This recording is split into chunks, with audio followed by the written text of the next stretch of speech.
오늘 우리들에게 주시는 기쁨의 말씀은 누가복음 2장 10절에서 12절 말씀입니다. 누가복음 2장 10절에서 12절 말씀, 다 찾으신 줄 알고 같이 한 목소리로 봉독하겠습니다. 시작. 천사가 이르되 무서워하지 말라. 보라, 내가 온 백성에게 미칠 큰 기쁨의 소식을 너희에게 전하노라. 오늘 다윗의 동네에 너희를 위하여 구주가 나셨으니 곧 그리스도 주시니라. 너희가 가서 강보에 쌓여 구유에 누워 있는 아기를 보리니 이것이 너희에게 표적이니 하더라. 큰 기쁨의 좋은 소식이라는 제목으로 차문근 목사님께서 성탄의 기쁨을 전해드리겠습니다. 기도하겠습니다. 주님, 아무것도 두려워하지 말고 오직 주만 바라보게 하옵소서. 주님, 이 시간 성령으로 충만케 하여 주시고 예수 그리스도의 오심을 감사하며 찬양하며 우리 가운데 오신 주님의 아름다움을 깊이 바라보며 주께 영광 돌리는 복된 예배가 되게 하여 주옵소서. 감사드리며 우리 주 예수 그리스도의 이름으로 기도합니다. 아멘. 네, 성탄의 은혜와 축복이 매일 우리의 삶 가운데 고백되어지고 또 능력이 되기를 바랍니다. 오늘 우리가 본문 말씀을 읽었는데요. 누가복음 2장 10절부터 12절을 읽었습니다. 저는 어제 아침에 이 말씀을 오늘 설교를 위해서 다시 묵상하고 읽으면서 이제 세수를 하다가 얼마나 눈물이 났는지 모릅니다. 눈물로 세수를 했던 것 같아요. 어둠이었던 내게 큰 기쁨과 또 좋은 소식으로 오신 그 예수님에 대한 그 묵상이 더욱 깊어졌기 때문에 그렇습니다. 예수님이 이 땅에 태어나셨고 또 천사가 그것을 주님이 태어나신 것을 이렇게 말씀하셨습니다. 큰 기쁨의 좋은 소식을 너희에게 전하노라.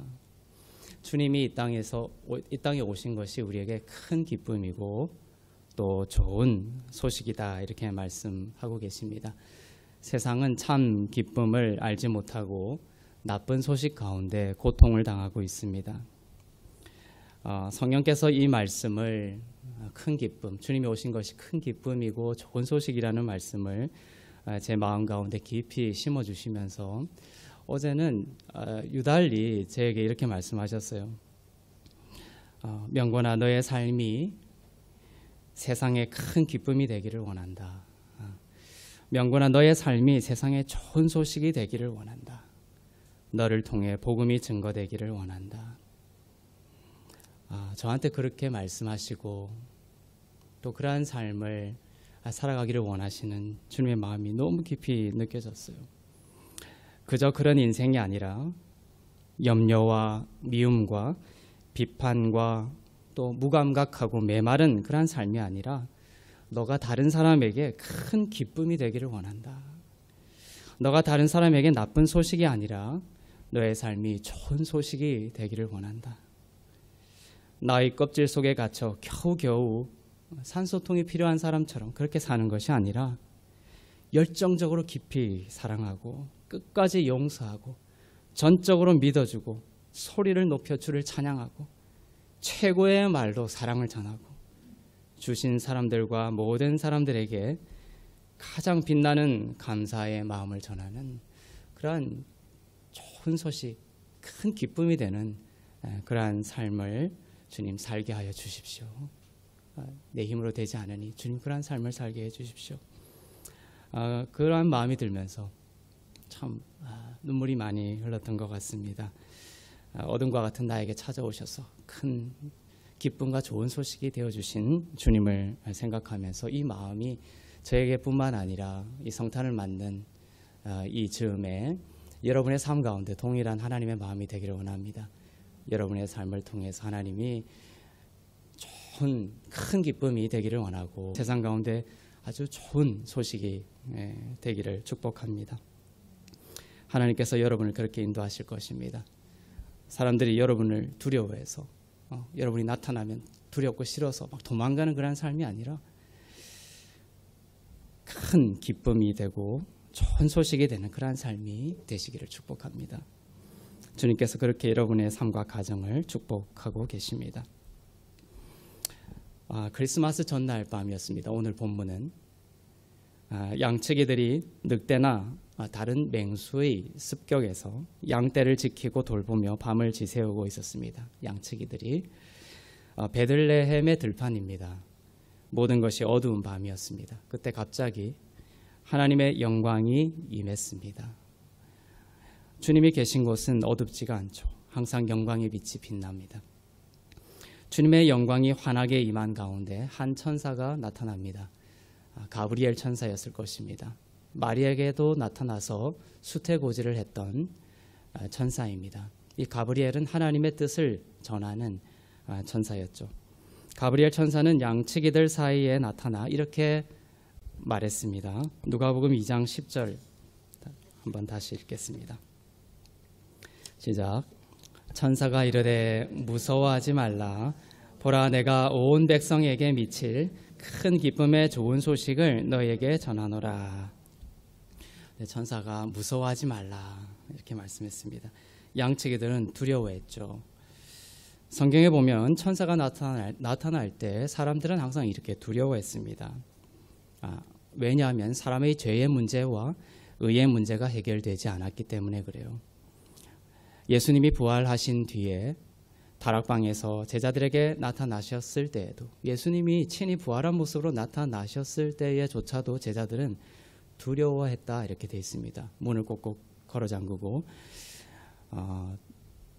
그러한 제자들에게 주님은 나타나셔서 두려운 제자들에게 말씀하셨습니다. 첫 말씀이 평안을 너희에게 끼치노라.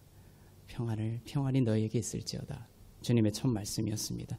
오늘날에도 두려움에 떠는 세상 가운데 오셔서 주님이 하시는 첫 말씀은 너에게 평안이 있을지어다. 네, 오늘 성탄을 맞는 여러분 가운데 하나님의 평강이 충만히 임하기를 축복합니다. 양치기들은 그래서 양치기들에게 천사는 하나님의 큰 기쁨의 소식을 전한다고 했습니다. 그들이 두려움 가운데 있었기 때문에. 이 큰 기쁨의 소식은 두려움 가운데 떠는 모든 자들을 놓아주시는 복음이었기 때문에 그렇습니다. 오늘 여러분 중에도 앞날을 두려워하는 분이 있을 겁니다.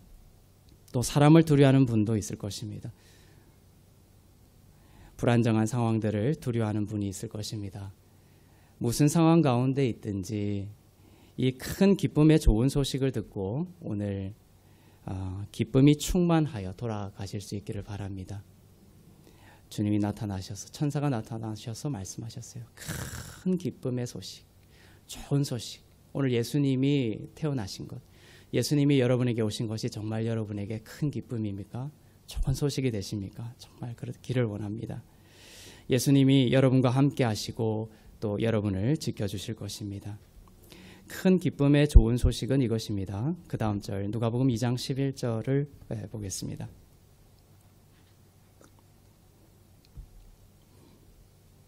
시작.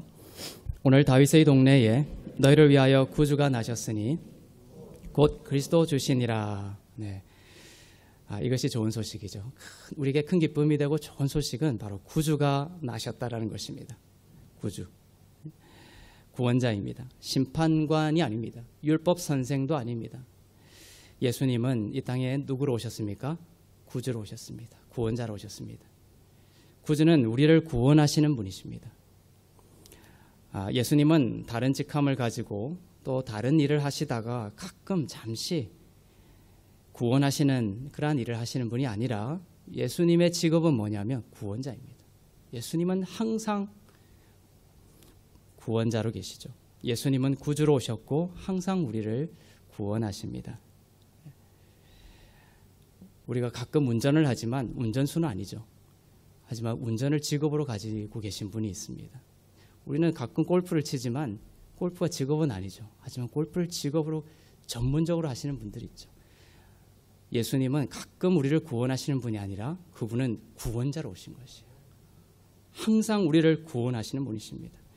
우리에게 필요한 것은 구세주이지 매뉴얼이나 설명서가 아니죠. 인간은 구세주가 될 수 없습니다.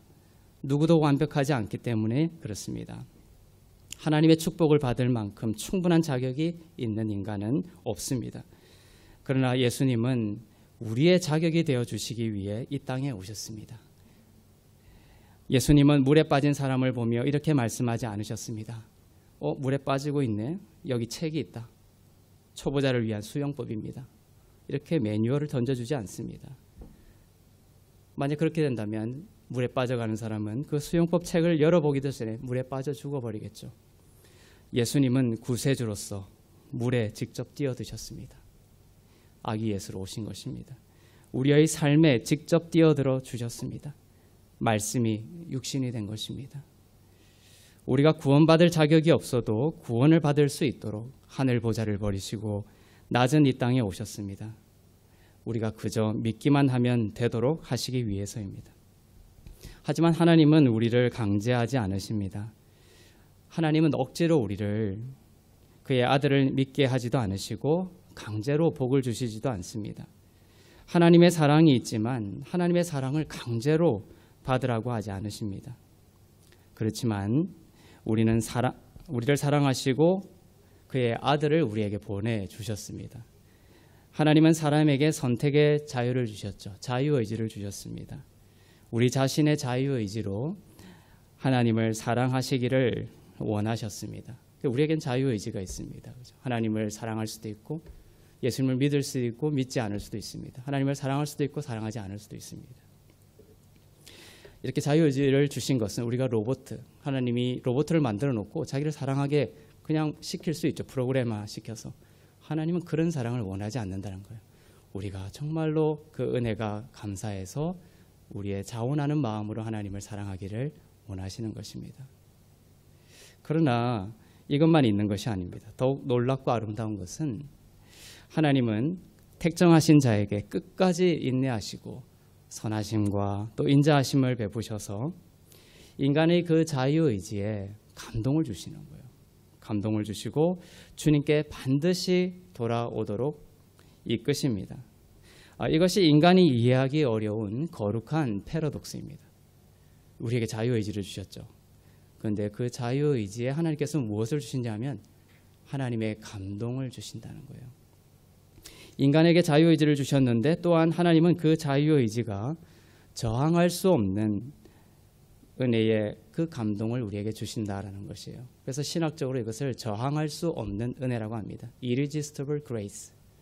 이 자유의지가 있긴 하지만 하나님이 그 뜻을 품으시고 우리에게 선하심과 인자하심과 그의 역사를 베풀어 주시면 우리의 자유의지가 저항할 수 없다는 것이에요. 그 은혜에. 그죠? 저는 전에도 얘기했지만 제가 예수 믿은 것이 가장 큰 기적입니다. 저는 너무너무 신기해요. 저는 이렇게 예수님을 믿은 것도 신기하고 이렇게 말씀을 전하고 있는 것도 너무나 신기하고 기적입니다. 제 자유의지로만 있었다면 절대로 하나님을 예수님을 믿지 못했을 것입니다. 돌아보면 제 자유의지가 하나님의 저항할 수 없는 은혜에 굴복했음을 고백하지 않을 수가 없습니다. 여러분이 기도하고 있는 아직 예수 믿지 않는 영혼도 하나님께서 찾아가 주셔서 그가 바울이 사울 되기 전에 단단하고 예수를 그렇게 저항하고 예수를 핍박하던 자였지만 하나님께서 큰 감동을 주셔서 그 사울이 저항할 수 없는 은혜를 통하여 예수를 믿게 됐던 것처럼 여러분이 기도하고 있는 그 영혼, 예수 믿지 않는 영혼 가운데 이 성탄을 기점으로 해서 하나님께서 찾아가 주셔서 더욱 저항할 수 없는 은혜로 주님을 믿고 주님께 돌아올 수 있는 귀한 은혜가 있기를 바랍니다. 이처럼 인간의 자유의지는 있기도 하고 또 어떤 관점에서는 없기도 합니다. 그래서 신학자에 따라서는 자유의지는 없다 이렇게까지 말할 수도 있어요. 레디컬하게 말하는 사람도 있습니다. 그죠? 어떤 관점인지는 아시겠죠. 인간에게는 자유의지를 주셨지만 또한 저항할 수 없는 은혜를 베푸셔서 하나님의 뜻을 따라 걸어가게 하시는, 그래서 인간의 자유의지는 있기도 하고 또 어떤 면에서는 없기도 한, 그래서 있는 것도 감사하지만 또한 또 어떤 면에서는 없기도 한 그 측면도 너무나 감사한 것 같아요. 그죠? 우리의 생각대로, 우리의 계획대로, 우리의 뜻대로 이 삶이 풀린다면 사실은 비참한 것입니다. 그게는 사망의 열매밖에 없어요. 인간의 손이 닿는 곳마다 다 파괴가 됩니다. 우리는 죄로 오염되어 있기 때문에 그랬죠. 하지만 주님의 손에 그것이 닿으면 모든 것이 배가가 되고 살아나고 생명을 얻게 됩니다. 우리가 주님께 드리는 기도, 또 우리가 주님께 드리는 소원들 다 있지만 주님은 그것을 품으시고 주님의 손으로 안수하여 주시고 하나님의 뜻을 따라서 그것을 인도해 가신다는 것이 얼마나 감사한지 모르겠습니다. 우리가 뱀을 구할 때도 있을 것입니다. 하지만 그것을 책망하지 아니하시고 주님은 빵을 주시는 거예요. 그렇죠? 더 좋은 것을 주시는 것입니다. 우리가 아직 죄인 되었을 때에 예수님은 십자가에 달려 돌아가시고 우리의 죄를 대신하심으로 우리를 위한 모든 것을 이루셨습니다. 여러분은 하나님이 하시는 구원에 뭐만 하면 되냐면 동의만 하시면 됩니다. 동의. 이것이 그렇게 쉬운 것 같지만 또 세상은 하지 못합니다. 주님께서 십자가에서 다 이루셨다 했죠. 마지막 말씀으로 다 이루셨습니다. 여러분의 인생의 모든 축복을 위한 일을 다 이루셨습니다. 여러분의 자녀를 위한 모든 하나님의 선하심이 다 이루어진 것입니다. 이미 이루어진 것을 위해서 성취하기 위해서 이미 주님께서 이루신 것을 이루기 위해서 노력하는 것이 가장 비참한 것이에요. 아시겠죠? 우리들이 해야 할 것은 주님이 이루시고 주님이 성취하시고 주님이 완성하신 것을 동의하시면 됩니다. 주님이 물에 빠지셔서 우리를 구원해 내실 때 안식하시면 되는 거예요. 발버둥 치지 않고. 그것이 주님께서 우리의 삶 가운데 구원을 가장 아름답게 베푸시는 그것을 누리는 가장 아름다운 방법입니다. 하나님이 하시는 그 구원에 동의하고 아멘으로 화답하시기만 하면 됩니다. 우리는 또 새로운 한 해를 맞이하게 될 것입니다. 새로운 한 해는 그리스도 안에 있는 자에게는 불안정한 것이 아닙니다. 불확실한 것이 아닙니다. 그리스도 안에 있는 자에게는 하나님께서 다 이루어 놓으셨어요. 아름다운 상과 주님의 축복을 다 이루어 놓으셨습니다. 지금 여러분이 불안해하고 내년의 삶을 걱정하고 염려하면 주님이 물에 빠진 여러분을 구출해 왔을 때를 발버둥 치는 것이에요. 더 고통스럽고 힘들어집니다. 주님이 다 이루신 것을, 내년에 이루어진 것을 여러분의 힘과 노력으로 자꾸 이루려고 노력하지 마시고 감사함으로 받으십시오. 내년에 주님께서 나에게 이미 선한 것을 다 준비해 주신 것을 아멘으로 받습니다. 주님 감사합니다. 주님의 아름다운 축복이 내 앞길에 있습니다. 그렇게 감사하면서 아멘으로 받으면 이미 이루신 것이 매너 드러나는 것이에요. 우리 가운데 이루어지는 것입니다. 예수님의 우리가 아멘하고 또 동의하면 예수님의 그 공로와 성취가 여러분의 것이 되는 것입니다. 오늘 말씀에 보면 구유에 누워있는 아기가 우리에게 표적이 된다 이렇게 되어 있죠. 표적이. 누가복음 2장 12절을 보겠습니다.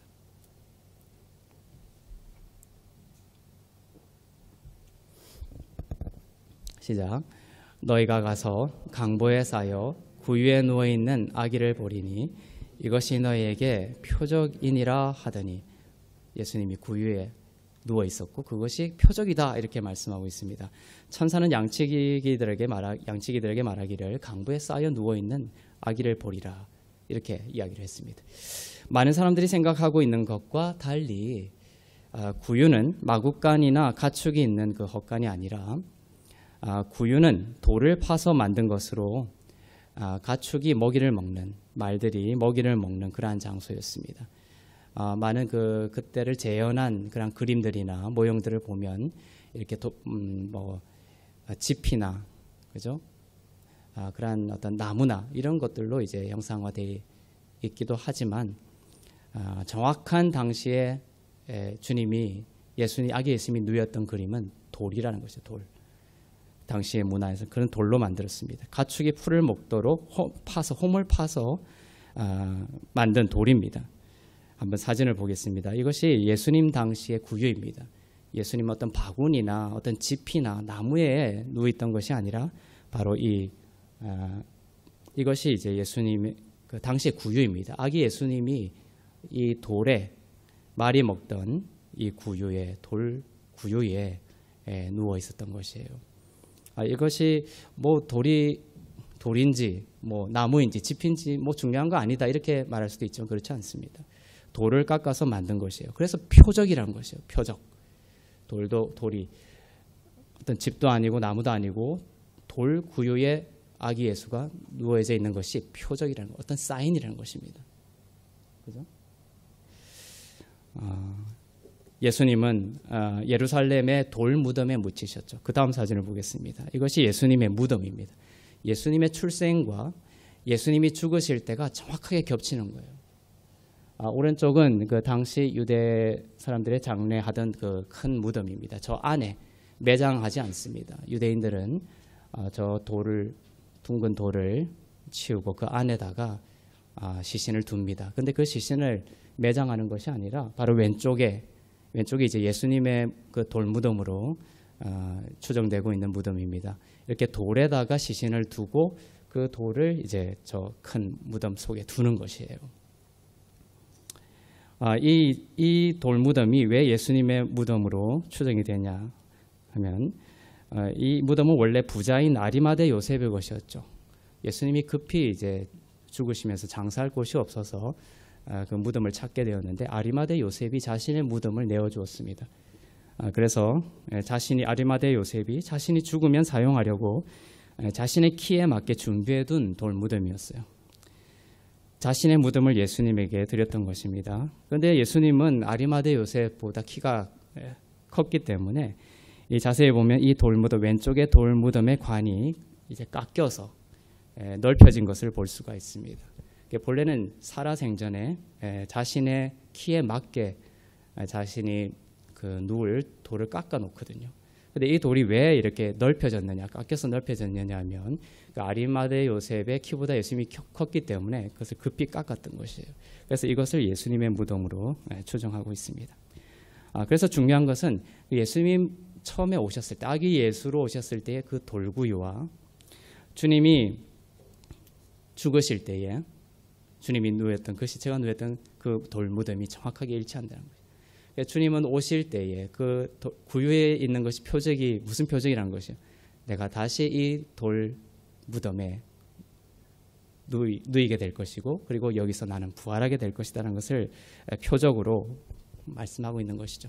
예수님은 아기가 태어날 때 우리는 너무나 기뻐하죠. 그렇지만 그의 장차의 죽음을 우리는 생각하지 않습니다. 하지만 예수님은 아기로 태어날 때부터 무엇을 우리에게 표적으로 보이신 거예요. 그의 죽음과 부활을 우리에게 나타내신 거예요. 난 죽기 위해서 왔다는 거예요. 나는 부활하기 위해서 왔다는 것이에요. 그것이 우리에게 큰 기쁨이요 좋은 소식이 된다는 것이에요. 아기 예수가 그냥 구유에 누인 거 이거 자체가 큰 기쁨과 좋은 소식이 아니라 장차 이것처럼 돌 무덤에 누이시고 부활하셔서 우리의 죄를 사하시고 우리를 의롭게 하시는 이 복음의 능력을 주께서 이루실 십자가의 사건이 있기 때문에 바로 이 구유에 누인 아기가 우리에게 무엇이 된다? 표적이 되고 큰 기쁨과 좋은 소식이 된다는 것입니다. 예수님은 이 무덤이 지금 비어 있죠. 방금 본 사진에 장사된 지 사흘 만에 하나님의 아들 예수 그리스도는 죽음을 이기시고 죽음에서 부활하셨습니다. 그래서 빈 무덤이 중요한 거예요. 빈 무덤.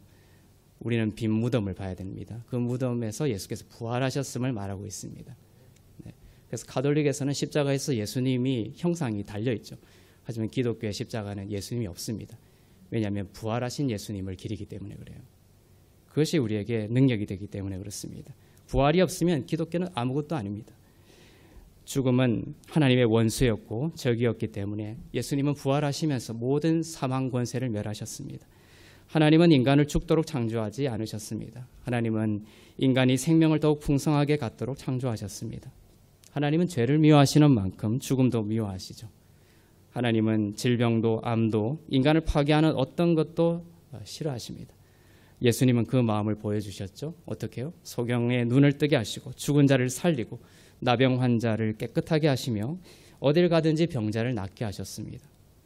그것이 바로 주님이 죽음을 싫어하시고 죽음을 미워하시고 질병을 미워하시고 그러한 영광에서 멀어진 것들을 미워하신다라는 말입니다. 오늘도 많은 사람들이 그렇게 가르치고 있습니다. 그렇게 질병이 든 것은 하나님의 어떤 축복을 주시려고 하는 것이다. 그렇지 않습니다. 그 질병은 하나님이 주신 것이 아닙니다. 하나님이 이렇게 모든 자들을 낫게 하셨고 또 어떤 교훈을 가르치기 위해서 또 고치고 이런 분이 아니십니다. 주님은 모든 죽어가는 것들을 살리시고 낫게 하심으로 말미암아 주님의 마음도 뭡니까? 사망을 미워하고 질병을 미워하고 그것을 정복하기 위해서 오신 하나님이심을 우리에게 보이시는 것이죠. 예수님은 그래서 하나님의 참 모습을 우리에게 보여주셨습니다. 그래서 예수님이 아니고서는 우리는 하나님을 바르게 이해할 수가 없어요.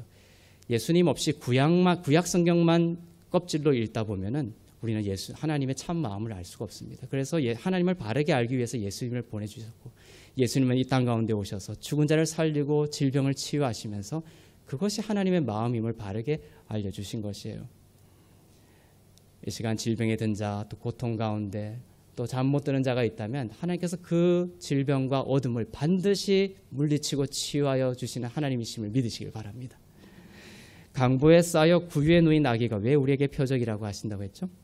왜 하필 구유입니까? 구유는 가축을 먹이고 배를 채우는 장소인데 왜 구유에 나셨고 이것이 우리에게 표적이 될까요? 그것은 바로 예수님이 언젠가는 이렇게 돌무덤에 눕게 되시고 그 돌무덤에서 부활하게 되실 것이라는 상징입니다. 그래서 표적이라고 말씀하십니다. 방금 사진으로 봤듯이 이 돌로 된 구유와 예수님의 시신이 있었던 그 돌로 된 무덤이 바로 유사한 이유가 이것입니다. 무덤과 구유가 이렇게 겹치는 것은 바로 예수님의 죽으심과 그 부활로부터 우리가 생명을 양식으로 얻는다라는 약속입니다. 우리는 예수님의 탄생을 감사하는 시간을 보내고 있지만 구유에 나신 예수님은 태어날 때부터 자신이 어떻게 죽을 것이고 어떻게 그의 죽음과 부활이 우리에게 어떠한 생명이 될 것인지를 말씀하고 계신 것이에요. 우리가 구원을 얻기 위해서는 무엇을 먹어야 하는지, 즉 누구를 믿고 의지해야 하는지를 전하고 있습니다. 그죠? 말이 먹는 구유에 태어나셨다는 것이에요. 먹이라는 것입니다. 예수님이 우리의 양식이라는 뜻이에요. 장차 돌무덤에 묻힐 그 예수님의 죽으심과 부활이 우리가 먹을 양식이라는 뜻입니다. 하나님이신 예수님은 그냥 하나님으로서 인간을 구원하시면 될 것 같은데 왜 그렇지 않으시고 낮고 낮은 인간의 몸을 입고 아기로 태어나시고 우리 가운데 거하셨을까요? 구약 시대에 이스라엘에서 기업 물을 자가 되기 위한 조건이 있습니다. 기업을 물은다라는 표현이 나오죠, 성경에. 그것은 무슨 뜻이냐면 만일 여러분이 돈이 없어서 빚을 갚지 못하게 되었다라고 합시다. 또한 집이 망했습니다. 그러면 채권자가 땅을 몰수합니다. 당시에는 이 땅이 가장 큰 재산이었기 때문에 그렇습니다. 기업이었죠. 가지고 있던 모든 것을 상실합니다. 그러나 어떤 제도가 있었냐면 고멜이라는 제도가 있었습니다. 이 고엘이라는 제도가 있었는데 기업을 물으는 제도였습니다. 빚을 갚지 못해서 여러분의 토지가 몰수된 후에라도 그 땅을 다시 되찾을 수 있는 제도였어요. 이 고엘 제도가 구속할 수 있는 제도였습니다. 그런데 대신 구속해 줄 사람이 필요합니다. 우리 주 예수 그리스도에게도 이 구속자라는 이름이 있죠. 누군가를 구속하기 위해서는 세 가지 조건이 필요합니다. 여러분을 구속하기 위해서는 세 가지가 필요합니다. 이처럼 기업이 망한 자를 누군가가 와서 기업을 무르고 구속하기 위해서는 세 가지 조건이 구약시대에 필요했습니다. 오늘날에도 마찬가지죠. 예수님이 구속자로 오셨고 이 세 가지의 조건을 완전하게 만족시키시면서 이 땅에 오셨습니다. 누군가를 구속하기 위해서는 세 가지 조건이 필요한데 첫째는 같은 가족 출신이어야 됩니다. 같은 가족이어야 됩니다.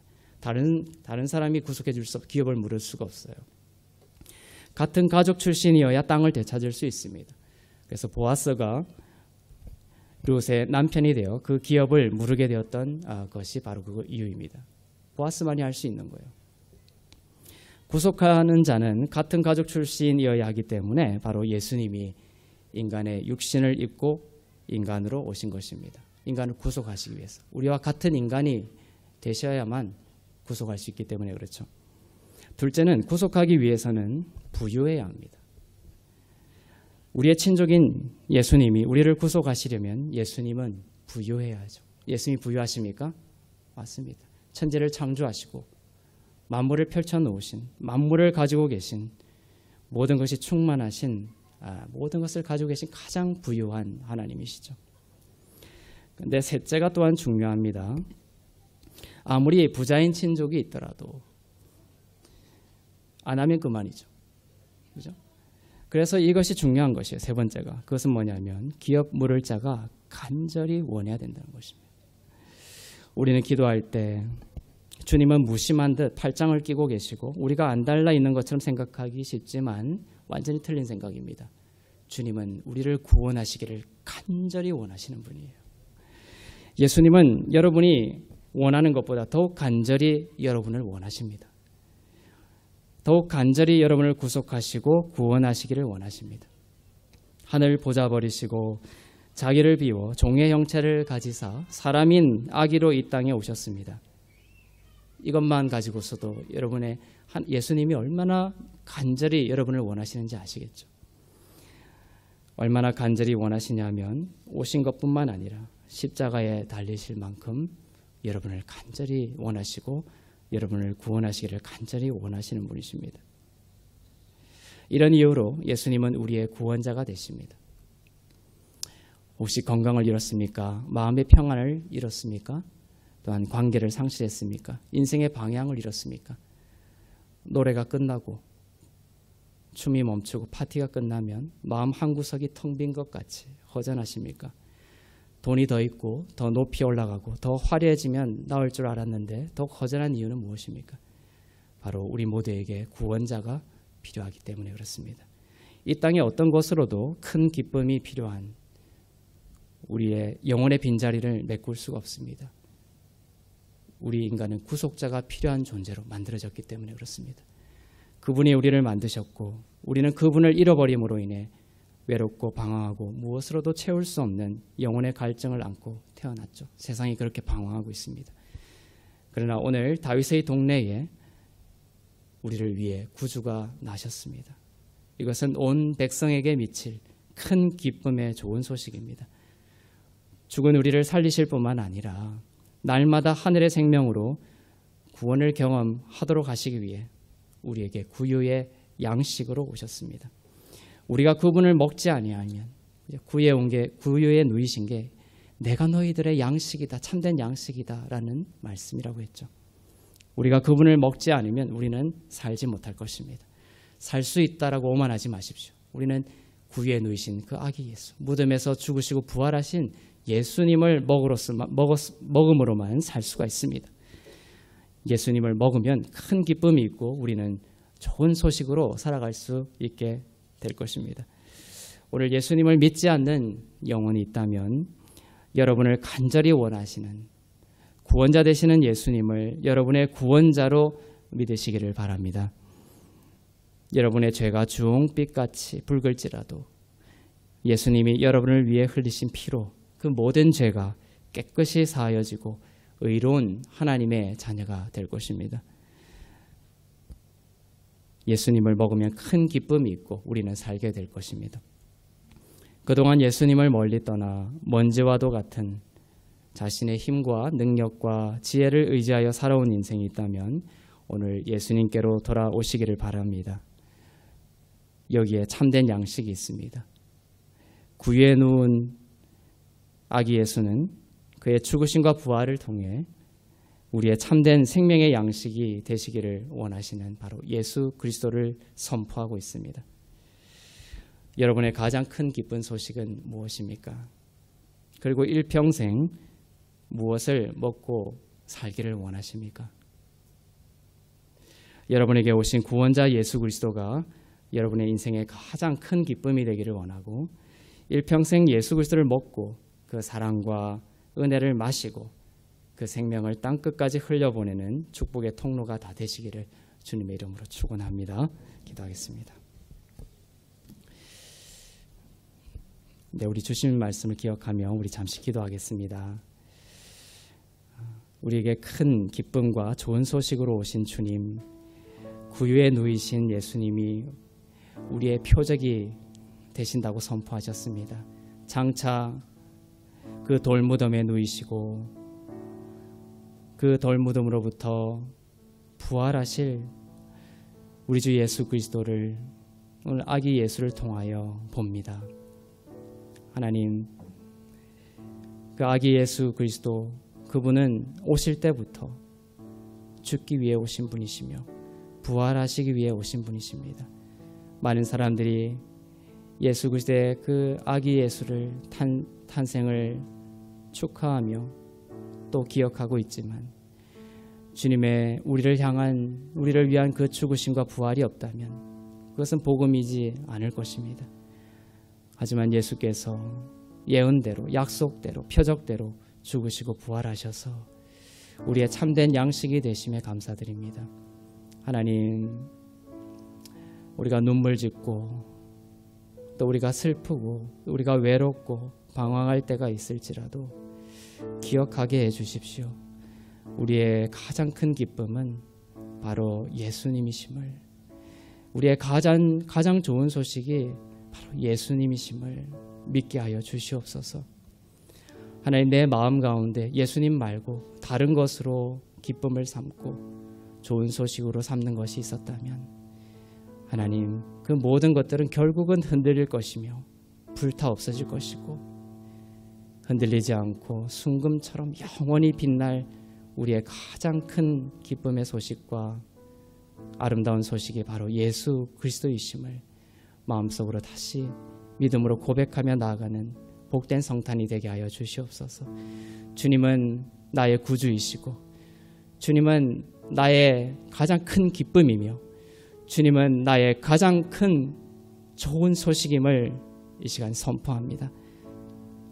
주님, 일평생 예수 그리스도만 먹고 예수 그리스도만 믿고 예수 그리스도를 마시며 살아가는 생명의 인생 되게 하여 주시옵소서.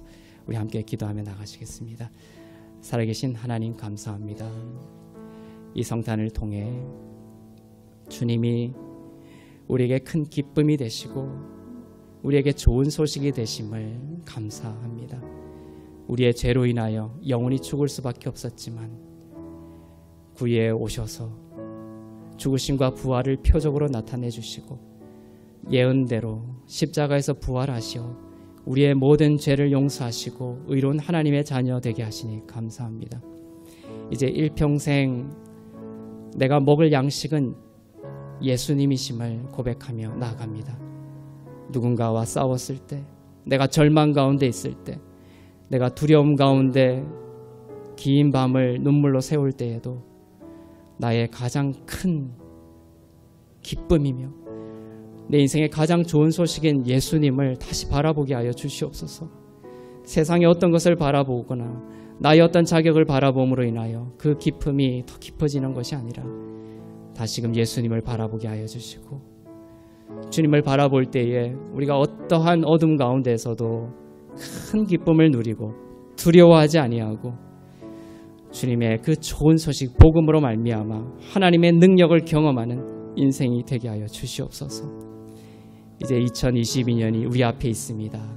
불안정하고 불안한 2022년이 아니라 다 이루셨다 말씀하신 주님을 믿고 아멘하며 그 생명의 한 해를 받게 하여 주시옵소서. 좋은 것이 우리에게 있다고 주님께서 약속하셨사오니 내 생각과 내 판단과 나의 해석으로 내년을 해석하지 않게 하여 주시고 우리에게 소망과 희망을 주시며 생명을 주시겠다고 약속하신 주님의 약속을 믿고 그 생명의 한 해를 믿음으로 받는 안식하는 평안하는 저희 되게 하여 주시옵소서. 성탄의 기쁨이 우리 가운데 충만하게 하여 주시옵소서. 사랑의 하나님 아버지, 우리를 위하여 예수님을 주신 은혜를 감사 찬송합니다. 우리의 죄로 인해 늘 하나님 앞에 두려움으로 떨어야 했던 인생이지만 구세주를 보내주시고 그분의 십자가로 인해 우리의 죄의 문제, 의의 문제, 심판의 문제가 해결되게 하시니 감사합니다. 세상은 무엇이 참 기쁨인지 알지 못한 채 헛된 것을 추구하며 방황하고 고통 가운데 있지만 우리에게 믿음을 주셔서 구원자 되시는 예수님이 우리의 가장 큰 기쁨임을 알고 믿게 하시니 감사합니다. 구유에 태어나심으로 우리의 생명의 양식이 되시길 원하시는 주님의 마음을 알고 우리의 지치고 허기진 인생의 양식을 일평생 오직 예수 안에서 찾는 복된 인생이 되게 하여 주시옵소서.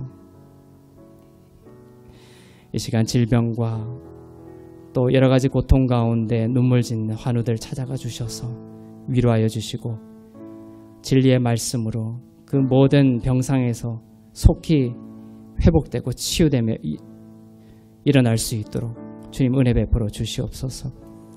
모든 것이 하나님의 은혜임을 고백하며 드린 예물 위에 기름 부으시고 쓰이는 곳마다 복음이 전파되고 교회가 세워지고 하나님의 나라가 온전히 임하게 하여 주시옵소서. 이제는 우리 주 예수 그리스도의 은혜와 하나님 아버지의 사랑과 성령님의 위로 교통 새롭게 하심의 역사가 우리의 큰 기쁨이고 좋은 소식인 바로 예수 그리스도의 탄생을 축하하며 그의 죽으심과 부활을 일평생 생명의 양식으로 삼기를 소망하며 주님께 우리의 삶을 의탁하는 주 안에서 이롭고 흠없고 거룩한 교회 위에 선교사님들 위에 나라와 민족들 위에 이제부터 영원토록 충만하시기를 간절히 축원하옵나이다. 아멘.